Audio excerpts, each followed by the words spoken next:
নমস্কার বন্ধুরা, টুকি কিচেনে সবাইকে স্বাগত।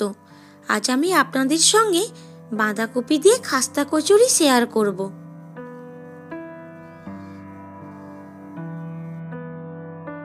তো তার জন্য আমি প্রথমে ময়দার মধ্যে পরিমাণ মতো নুন তেল দিয়ে ভালোভাবে ময়ম করে নিচ্ছি।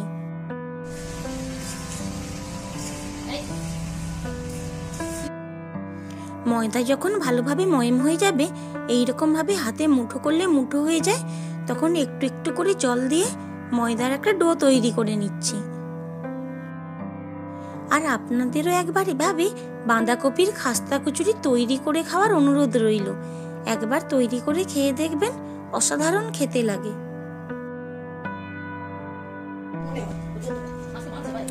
ময়দার ডো তৈরি হয়ে গেলে একে চাপা দিয়ে কিছুক্ষণ রেস্টে রেখে দেব।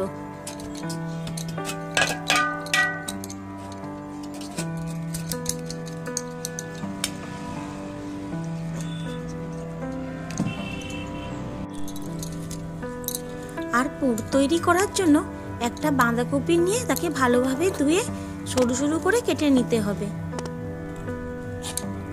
আমার মা আমার থেকে অনেক ভালো সবজি কাটতে পারে, তাই আমি আমার মাকেই বললাম সবজিটা কেটে দেওয়ার জন্য।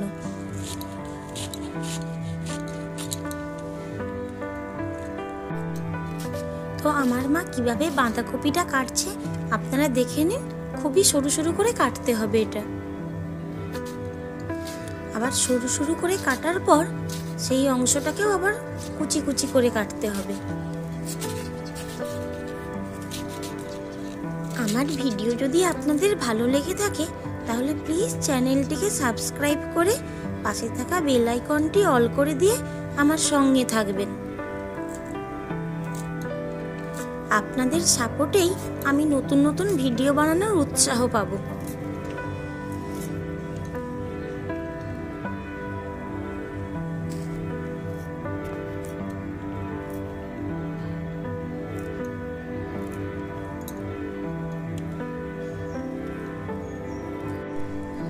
তো এইভাবেই আমি পুরো বাঁধাকপিটা কেটে নেব।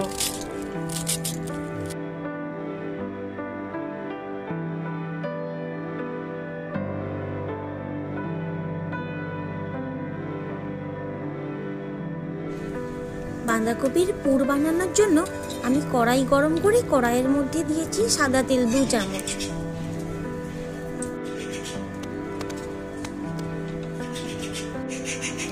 তেল গরম হলে দিচ্ছি 1 চামচ সাদা জিরে। জিরেটা একটু ভাজা হয়ে গেলে এর মধ্যে দিয়ে দিচ্ছি রসুন কুচি, আদা কুচি, পেঁয়াজ কুচি ও কাঁচা লঙ্কা কুচি। আমি সব কিছু খুব সরু সরু করে কেটে রেখেছিলাম। তো এবার এই মশলাগুলোকে একসঙ্গে ভালোভাবে ভেজে নিচ্ছি।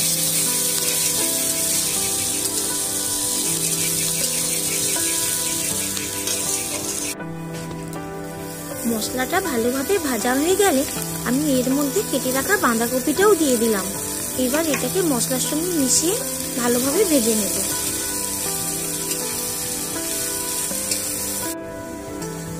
তাই বাঁধাকপিটাকে 2 মিনিটের মতো ভেজে নিলাম। তারপর ঢাকনা দিয়ে আরো কিছুক্ষণ রান্না করে নেব।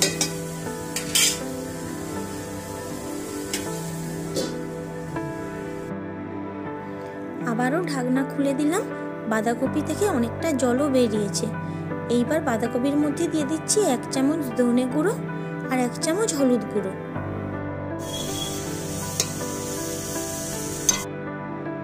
আবারও ভালোভাবে মশলার সঙ্গে মিশিয়ে তারপরে দিয়ে দিচ্ছি ধনেপাতা কুচি।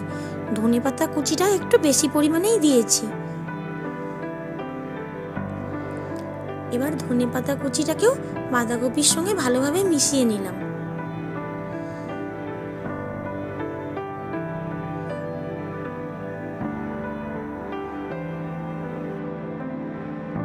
যখন বাঁধাকপির জল পুরো ভালোভাবে শুকিয়ে যাবে তখন একটা প্লেটে তুলে রাখছি।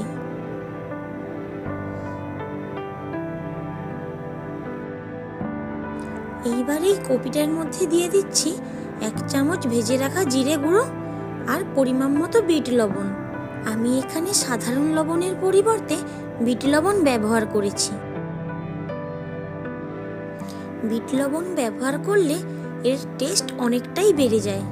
আর ময়দার ডো থেকে একটু বড় বড় সাইজের করে লেচি করে নিয়েছিলাম। এর মধ্যে পুর দেওয়ার জন্য একটু বড় বড় সাইজেরই লেচি কাটতে হবে। এইবার একটা লেচি নিয়ে হাতের সাহায্যে একটু বড় করে তার মাঝখানে বাঁধাকপির পুর দিয়ে ভরে দিলাম। আর মুখটা ভালোভাবে বন্ধ করে দিলাম, যাতে বেলার সময় বাঁধাকপি বেরিয়ে যায়। এভাবে আমি সব লেচিগুলোর মধ্যে বাঁধাকপির পুর ভরে দিলাম।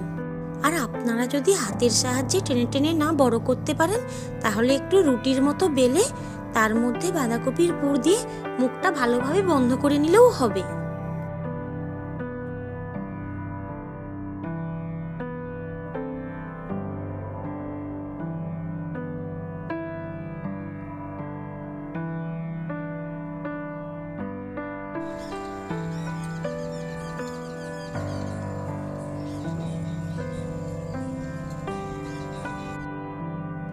এইবার একটা লেচি নিয়ে সামান্য পরিমাণ তেল দিয়ে হালকা হাতে বেলে নিচ্ছি।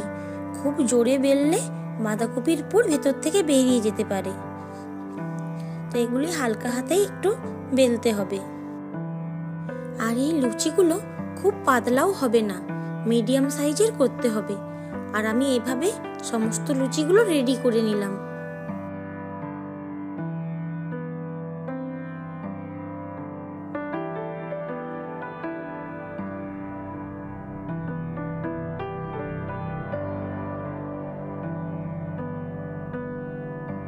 এপাশে উনুনে কড়াই বসিয়ে সাদা তেল গরম হতে দিয়েছিলাম।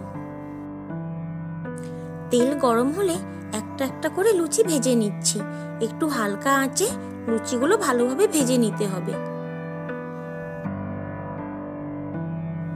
এই লুচিগুলো খুব বেশি ফুলবে না, মোটামুটি একটু ফুলে থাকবে।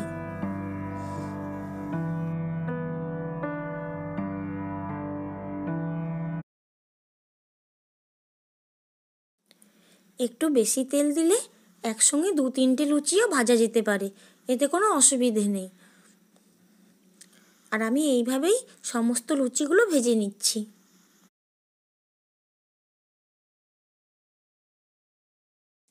সত্যি এটা খেতে অসাধারণ। আমার ভিডিও যদি আপনাদের ভালো লাগে আর এইরকম নিত্য নতুন রেসিপি দেখার জন্য প্লিজ আমার চ্যানেলটিকে সাবস্ক্রাইব করে পাশে থাকা বেল আইকনটি অল করে দেবেন। আজকের মতো এ পর্যন্তই, দেখা হচ্ছে পরের ভিডিওতে। আর আজকে বাঁধাকপির খাস্তা কচুরির সঙ্গে ছিল বাটারি মশলা পনির। এতক্ষণ ভিডিওটা দেখার জন্য আপনাকে ধন্যবাদ।